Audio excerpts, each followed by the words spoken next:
Hello everyone, and welcome to the final round of the 1917 Palma de Mallorca Interzonal tournament. It's Bobby Fischer versus Oscar Panno.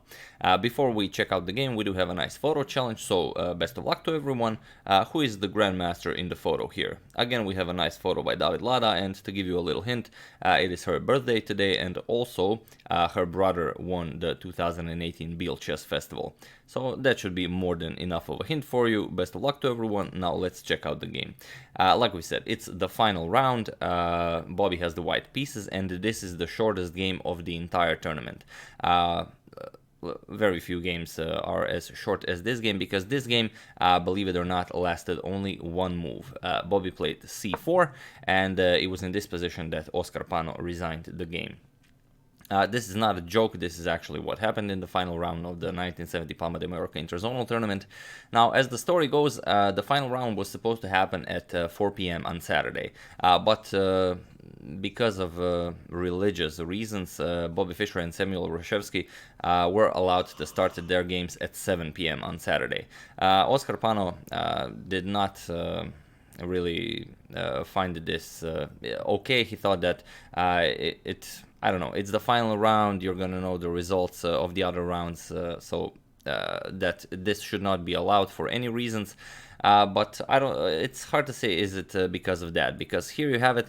These are the standings before the final round. So before the final round, we have Fischer at 17.5 points, Huebner with 15, Geller with 14.5, Larsen with 14, Taimanov and Uhlmann with 13, and with 12.5 points we have Gligoric, Panno, Polugaevsky, Portisch, Smyslov, and Mecking. So if you consider this, even if Panno was able to defeat Bobby Fischer with the black pieces, he would go up to 13.5 points, which would mean that in an off chance that Taimanov and Uhlmann would lose their games or perhaps draw their games, and none of the other players that were also in the 12.5 point region would win their games, then maybe he would have a chance, because Fischer, Huebner, Geller and Larsen were safe to reach the candidates, as none of the other players could kick them out of the top 6. But as you know, the top 6 contenders here qualify for the candidates tournament, and also one reserve. So there was really very little chance that Panno would actually qualify for the candidates, and as we know from the final standings of the 1970 Palma de Mallorca Interzonal tournament, which we have here, you can see that Taimanov and Uhlmann both won their games in the final round. So regardless, even if Panno beat Fischer with the black pieces, he would still be on 13.5, whereas Taimanov and Uhlmann would have 14 points. So that's pretty much it. Panno resigned the game, and these are the final standings. So Bobby Fischer won the tournament, crushing the field, finishing the tournament with 6 consecutive wins, not counting this one, this being the 7th, with 18.5 out of 23, so 15 wins, only 1 loss, that's the Bent Larsen, and 7 draws. Then Bent Larsen in 2nd place, 15 out of 23, Efim Geller in 3rd, 15 out of 23, Robert Huebner with 15 out of 23, then Mark Taimanov with 14 out of 23, and Wolfgang Uhlmann with 14 out of 23, whereas the 7th player, the reserve for the candidates tournament, will be decided in tie breaks between Lajos Portisch and Vasily Smyslov.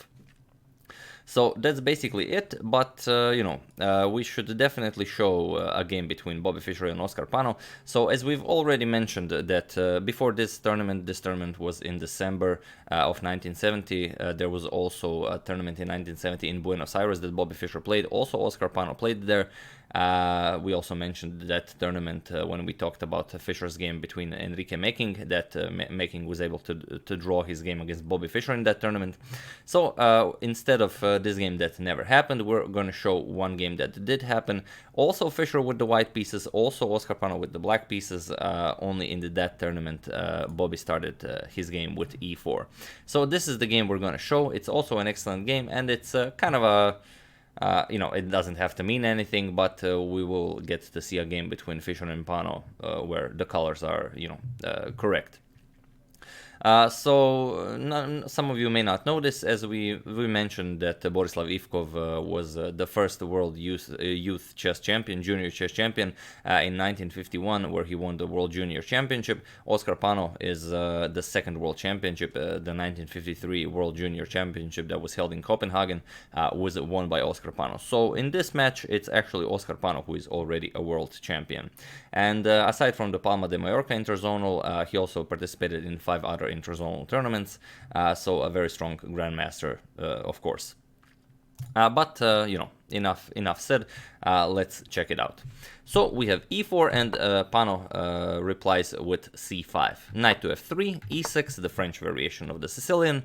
d3, Fischer opts for the closed Sicilian. We have knight c6, g3, g6, bishop g2, bishop g7. Both players fianchetto their bishops. Fischer castles, knight g2, e7, rook to e1, and d6.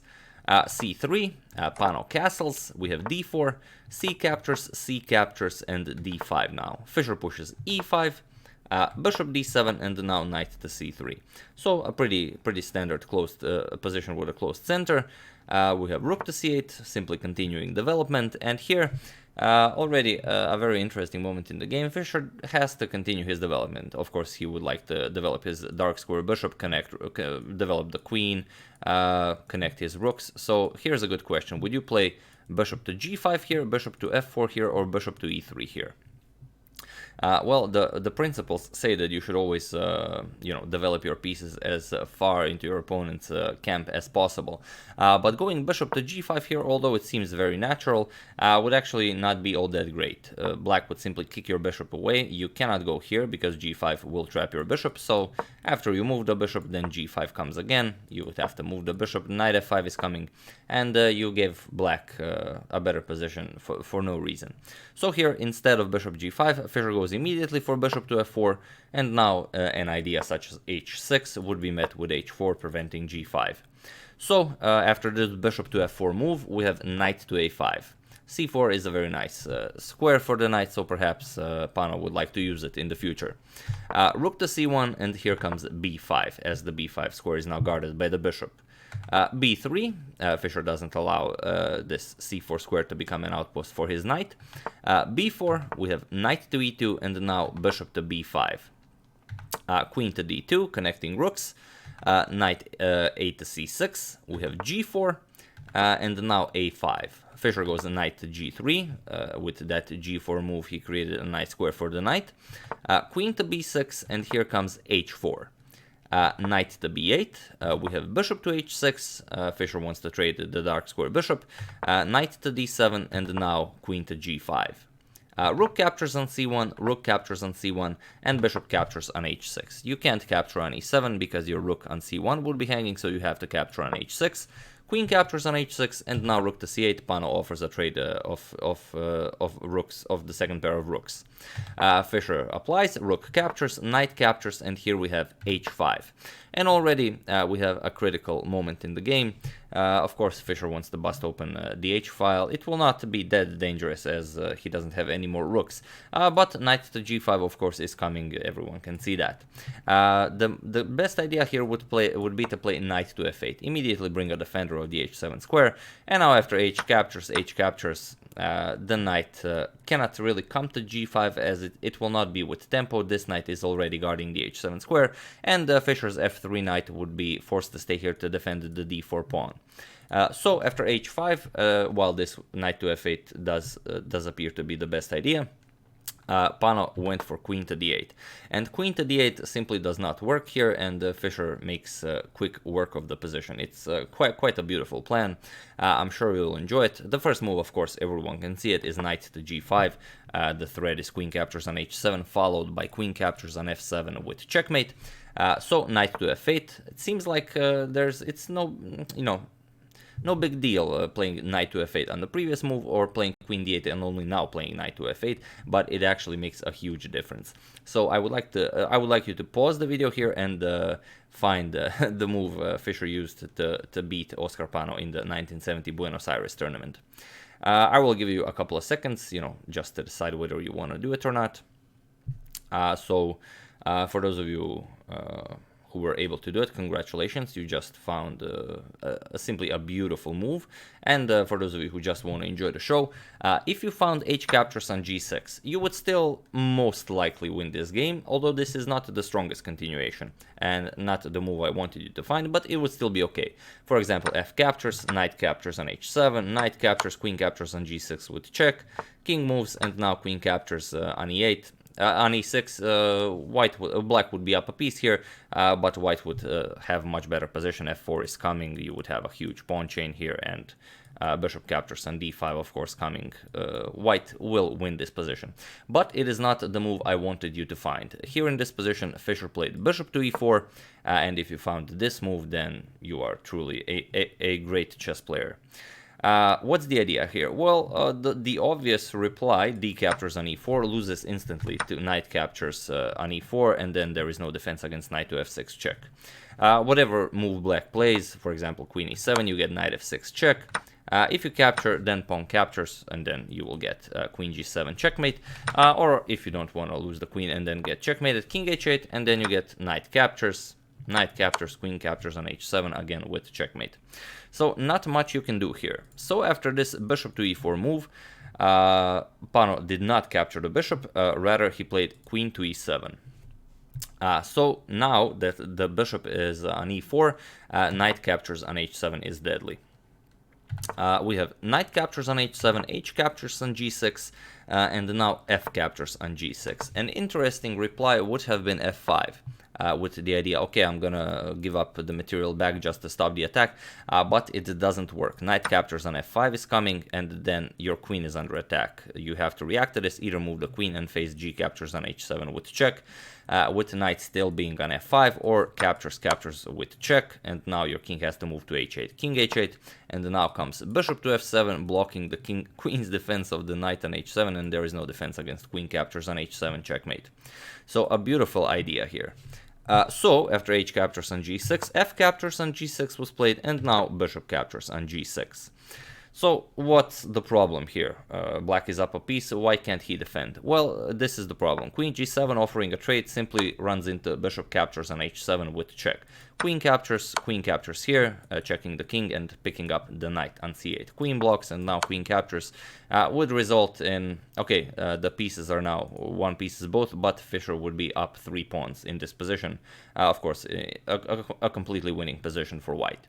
So after bishop g6, knight to g5 was played, but now comes knight to h5. Again, it all comes down to this knight coming to f6. Knight to f3 check, and here comes king to g2. You always have to be careful. I mean, you are winning here, but you can always blunder the game with king to h1.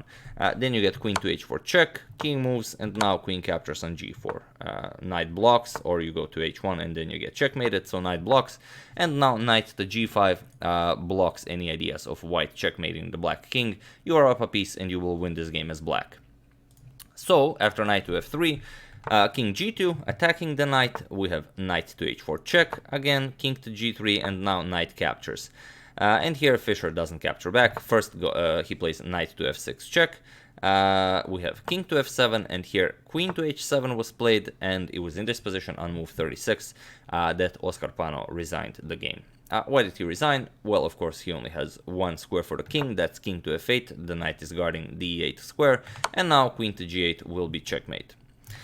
So yeah, although we did not see a game Fischer versus Panno from the 1970 Palma de Mallorca Interzonal tournament, as after c4, yeah, I failed to mention Oscar Panno came to the board. He did not just not show up for the game, he actually came to the board at 7 p.m.